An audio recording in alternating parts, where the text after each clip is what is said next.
Clear mo ha sa target ha. Yes, sir. Pagka clear na lahat, halayin mo yung sa mata mo. Dahan-dahan lang kalabit. Hanapin mo yung slack, yung hangganan. Tapos, inhale, exhale. Ayan, nawawala.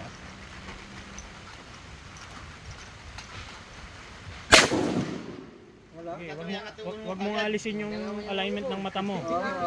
Wag mo munang titignan yung target. Focus ka lang muna sa target kung tatama dyan. Nakikita mo naman yun dyan. Okay, ah.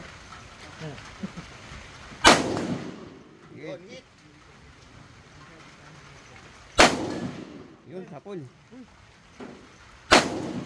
Nakaimbat kayo ha, tumatawa.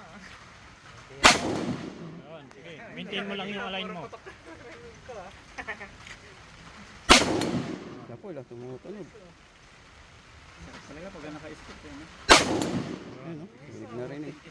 Rinig na rinig. Maintain mo yan. Ayun, no?